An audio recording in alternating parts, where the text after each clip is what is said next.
لبرلمان عراق مرة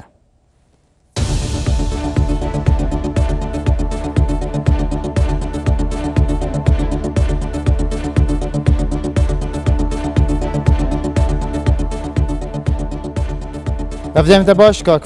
فرهاد سردانکی سروکی پارلمان عراق بو هرم کوردستان هنگاوک بو خوشکردنی پیوندیکانی هرم کوردستان لەگەڵ بەغا هەموو کاتێکتان باش بەدڵنیایەوە سەردانەکەی بەڕێ سەرۆکی پەرلەمانی عێراق دوو ئامانجی لە پشتەوەیە یەکیان ئاسایکردنەوەی دۆخی و پەیوەندیەکانی نێوان عێراق و هەرێم و ئەوی تریشیان پەیوەندیە ناوخۆیەکانی هەرێمی کوردستان بۆ ئەوەی ئامرازێک بێت بۆ لێکتری نزیکردنەوەی پرسەکان و یەخستنەوەی ناوماڵی کورد و کارکردن بەو دامەزرەوە شەرعیانەی کە ماوەیەکە لە کار کەوتون. بەڵێ سەبارەت سەردانکردنی شاندێکی هەرێمی کوردستان بۆ بەغا بۆ ئاساییکردنی پەیوەندی ناوبەری هەرێمی کوردستان و بەغا ئایا ئەم شاندە سەرکەوتوو ئابێ؟ بەدڵنیایە ئێمە لە دیدارەکانی پێشووتریشمانە جەختمان لەسەرەوە کردوێتەوە کە کات و تەوقیتی ڕۆشتنی شاندە کە کاتێکی زۆر درەنگ وەختە ئەمە جگە لەوەی کە وەکووتمان ئەو ناتەبایەی لە ناوماڵی کووردا هەیە بەدڵنیایەوە کاردانەوە بێ لەسەر چۆنێتی گوت و وێژەکان دانوستانەکان و ئەنجامەکانیشان ئێمە ئومێ دەکەین بە خاڵێکی ئیجابی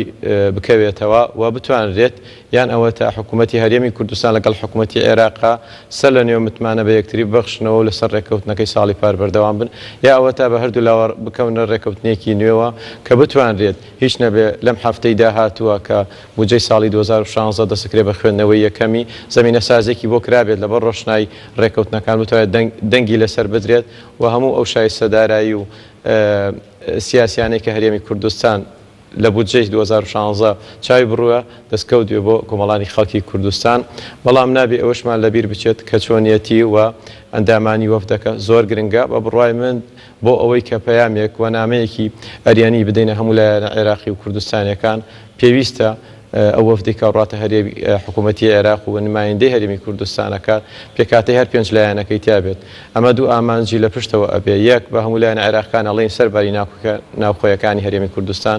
ئێمە سەبارەت بە پرسە نیشتیمان و نەتەوەیەکان یەک دەنگین و دەبێتە سەرەتایەکیش بۆ ئەوەی کە بتوانرێت لایەنەکانی کوردستان بەردەوام لەسەر دانوستانەکان بە مەستی چارەسەرکردنی پرسە هەڵبەسراوەکانی نێوان هەر پێنج لایەنە کوردستانیەکە. بەڵێ سەرۆکی حکوومەتی هەرێمی کوردستان پێش چەند ڕۆژ ئاماژە بۆ کرد کە ئامادەیە سەردانی بەغدا بکە بەس ئامادەنینە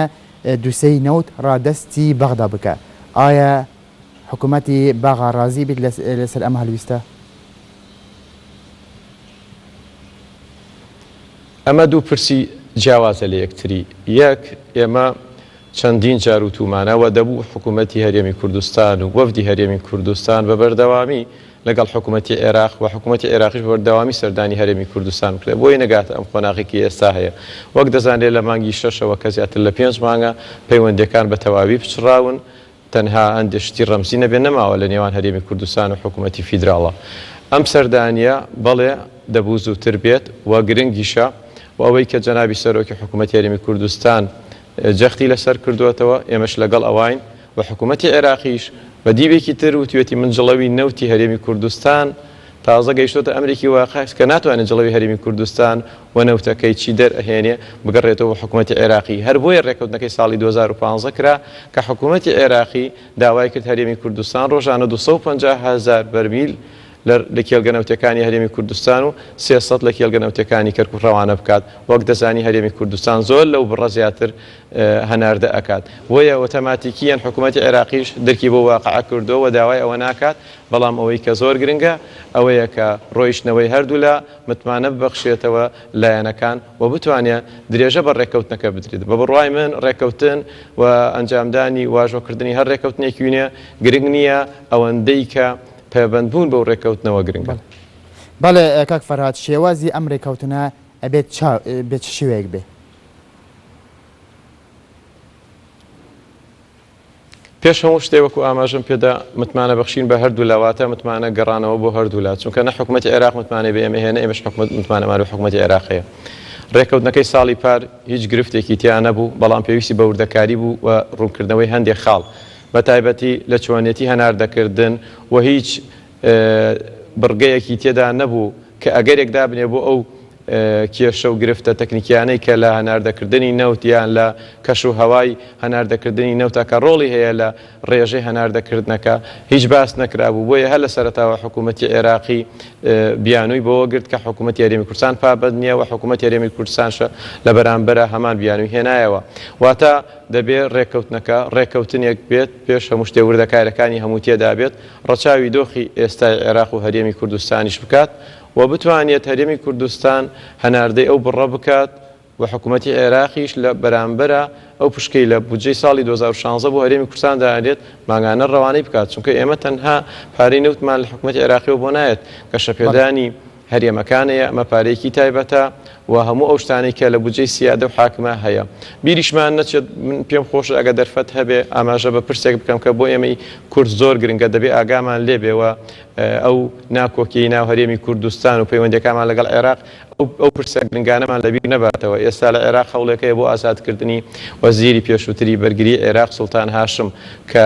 فەرماندەی پرۆسەی ئەنفال بووە و بەداخەوە هەندێک لە سەرکردە سیاسەکانی عێراق ڕابەرایەتی ئەمە ئەکەن دەبێت هەموو لایەنە کورسانەکان بە جددی لەسەر ئەمە کار بکەن کە نێڵن کەسێک وا دەستی هەیە و هەموو بەڵگانامەکان و ئێستا فەرمانی لە سێدارەدانی بۆ دەرچووە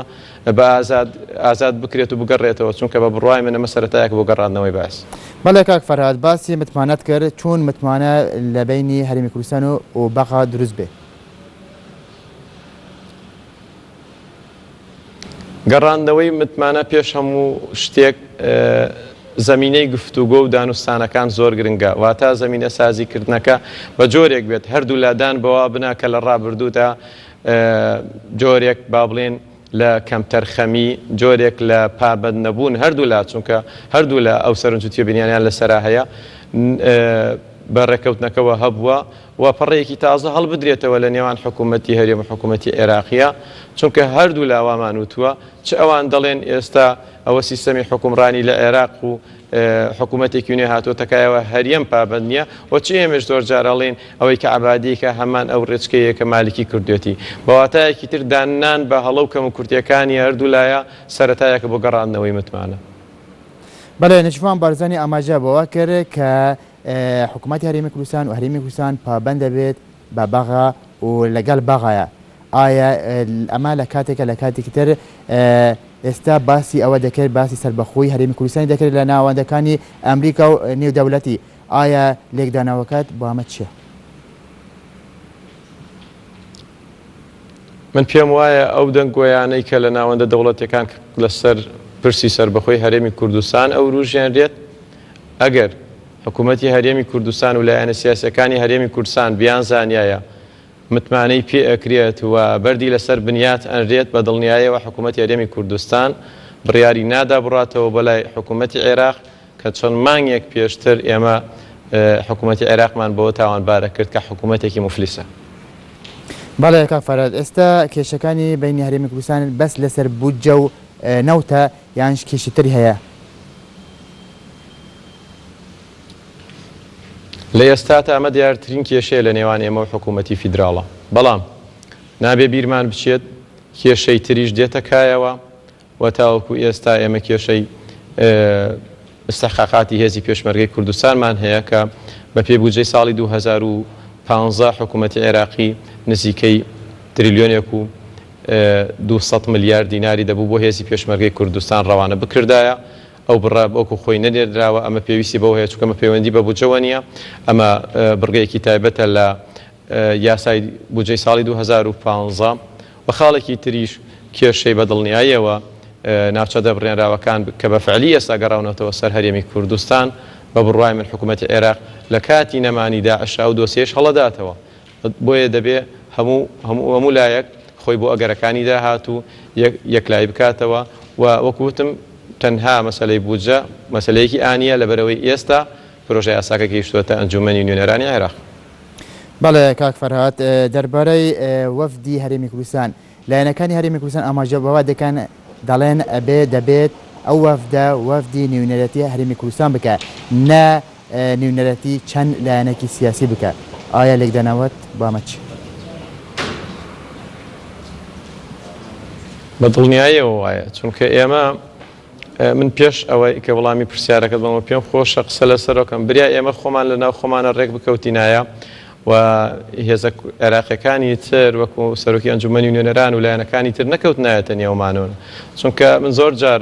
وتومە دێڕێکی شێعری فارسی هەیە ئەڵێ پیاوکە لە دەستی دوژمن ڕاکە ئەچێتە لای دۆست ئەگە لەسەر لە دەستی دۆست ڕابکە بڕاتە لایکی ئێمە نابێت لە یەکتری ڕابکەین و دوای بڕۆین لەگەڵ نێارەکانمە دانیشین داوای مافەکانی خۆمانکەین بۆیە وەکو پێشتریش ئاماژەم پێدا پێش هەموو شتێک دەبێ ئەو وەفدە ئەندامەکانی زۆر بە حەکیمانە هەڵبژێرێت نمایندەی پێنج لایەنە سیاسیەکە بێ جایتر بە هەر جۆرێک بێت نمایندەی ئایا ئەو کەسایەتیانە بێ کە وەزیری لایەنەکان لە ناو حکوومەتە یان هەر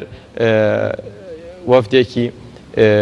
حزبی بن سیمایەکی حکومیانیان بدرێتێ بەمبەستی دانوستان چونکە وەک دەزانی لە حکوومەتی عێراقا حکوومەت دیوێکی تری لایەنە سیاسیەکانەوە هەردوو لە یەکتر تەواو ئەکەن بە بڕوای من ئەگەر بێت و ئەو وەفدەی کە ئەڕاتە بەغدا و دەستەکات بە گفتوگۆکردن لەسەر ڕێکەوتنەکان ئەگەر بێت و نمایندەی هەموو لایەکمان نەکات هەر لە سەرەتاوە خاڵێکی لاواز ئەدەینە بەرامبەرەکانمان بۆ ئەوی ئەنجامەکان بەو شێوە نەبێکی ئێمانەوەی بەڵێ کاک فەرات ئێستا وەفدی قونسڵەکانی وڵاتی بیانی سەردانی هەرێمی کوردستان ئەکان لە هەمانکاندا بەرپرسەکانی عێراق سەردانی هەرێمی کوردستان ئەکان بۆ ئاسایکردنی پەیوەندی لە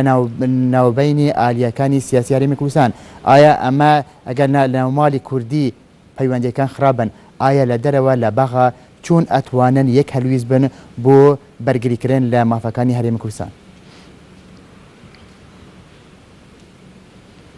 ڕاستیەکێ ناتوانین کۆڵی لێ بکەین لە دوای گرژەکانی نێوان لایەنە سیاسیەکان لە هەرێمی کوردستان کاری کردووەتە سەر پێگەی ئێمە لە پەرلەمانی عێراق لە حکوومەتی عێراق و جۆرێک هەندێک جار بەداخەوە هەندێک لە ئەندامانی ئەنجومەنی نوێنەران و بەرپرسەکانی حزبیەکان لە حکوومەتی بەغدا هەندێک لێدوانیان داوە کاری کردووەتە سەر ئەو یەک ریزیەی کە لە ناو بەغدا هەمانە کە ئەمە نەخوازراوە و نابێت ڕێگە بدرێت بەڵام ئەمە بۆتە ئەمریکی واقع و هاتووەتە کایەوە